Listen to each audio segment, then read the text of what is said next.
Well, I think our guys showed some really good fight. We just, in the Iowa State game, we shoot over 50%.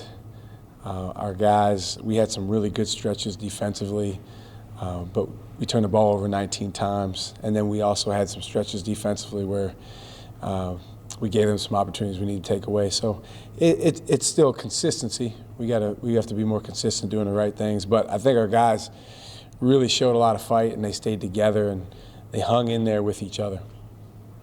Is a young team less worried about the big picture than kind of day to day, and is that something that's easier to manage a season like this than if you have a bunch of seniors that are worried about March already? I think our guys understand that we need to grow as a team and we need to develop, and I think they understand that anything that you want to do as a team and individually for that matter is a byproduct of playing better and making strides. And then when you go down to the specifics of whether it's limiting turnovers or executing on offense or free throw shooting or defending a pick and roll, those things, as we do those things better over a prolonged period of time, then the stuff you're talking about is a byproduct of that. Are you looking at sticking with Kerwin at point, kind of for the foreseeable future? Well, Andrew plays there some. Kerwin, the last couple games has played there more when they're in there together. They've been in together a lot, but just the makeup of our team, we knew from the beginning that it was going to be point guard, by committee, and so a variety of those guys will play there. But Snoop definitely will continue to handle the ball a lot for us. Is this a week that can't get you guys back on track with the 2 home games? I know you're going to look at it one at a time, but yeah, we're just focused on TCU right now. We had practice earlier today. Anytime you come back home after being on the road, you want to put your best foot forward. You got a team coming in here that's a good Big 12 team, and we understand that there's certain things that they do well that we have to be ready for and try to take away. So it's all about Wednesday for us right now, being the best team we can be on Wednesday, and trying to do what we can do to win the game, and then we'll focus on the next one. I guess the way to rephrase in some ways that the ability to get quality wins, I guess, and I know that's got to be in your head. How do you kind of gauge that moving forward with those opportunities running out? No, our league play just started, so I don't think anything's running out. I think it's about going 1-0 in your next game. And, regardless of what happened in your last game, you have an opportunity to go 1-0. So that's what we're focused on. You think playing so well and playing a tough opponent and arguably one of the toughest venues in the Big 12 allow the team to grow a little bit and give some more confidence? Well, I think our guys know that we can do it, but at the same time, we had too many self-inflicted wounds in that game to win, particularly against a team with Monte Morris and some older guys that knew how to take advantage of certain mistakes. We had a few possessions where we had the ball with really good opportunities and didn't score in transition or missed a layup, and then they were able to convert those. When you look back and watch the tape, those are huge. But yeah, I think our guys, just looking at them in the locker room afterward, they know we've made strides as a team overall in terms of all the different elements of basketball. Now it's about being more consistent to putting those things together. I know you talk about not looking ahead, but do they sense that they need to get a win on Wednesday because the next 3 after that are huge? We really haven't talked about that. I'm sure, if they've looked at the schedule, I'm sure they have an awareness of that. But, to be honest, Brian, our focus this morning when we practiced was all about us preparing for the TCU game.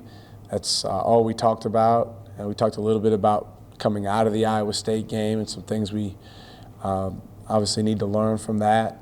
But we have not referenced the rest of our schedule.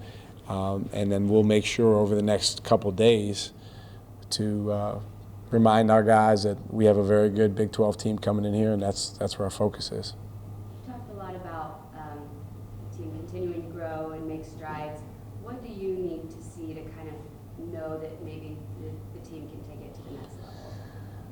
Well, in general, consistency, and then I could give you a lot of specific examples. I think when you put together a stretch of very good play, we've had some games, Iowa State, Kansas State on the road, where I think we started really, really well. But then in those games, we've hit lulls, particularly on offense, but even on defense where we weren't as good. So those need to be reduced. And when we get a lead, we need to increase the lead. If we get down, it's a matter of battling back. And then in a lot of games that we've lost, close games, we've come really, really close to coming back and taking the lead, and it's been either a tie game or a 2-point game or 1-point game.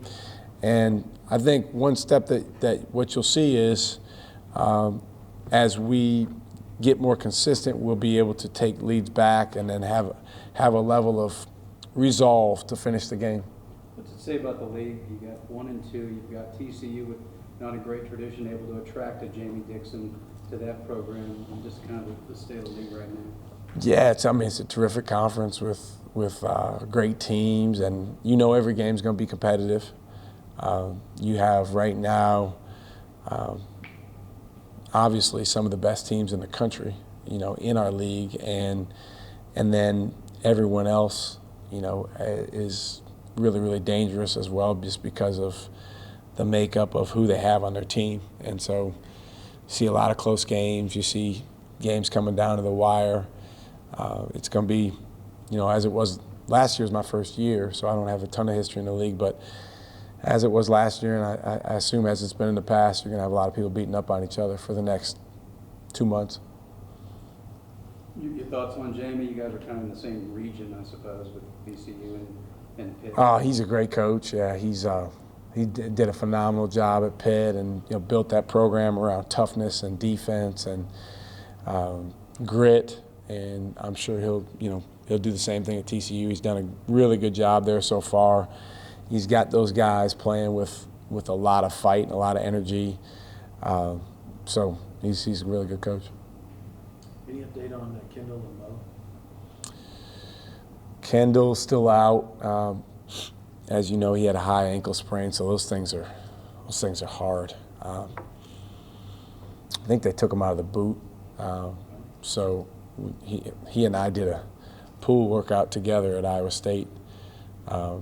That's about the extent of what he's doing right now. But so I would say he's probably going to be out for at least another week. If he comes back sooner than that, I'll be surprised. And then Mo's been cleared, but he's still trying to get him to the point where he can move. He's practicing, but that ankle's not 100%. He's been cleared because it's not like he's going to re-injure it. It's just a matter of recovering from. He had a pretty invasive surgery in it.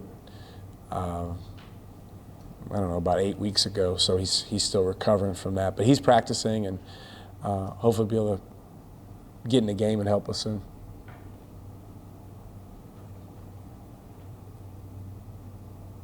Could he redshirt and get a 6th year, or how does that? No.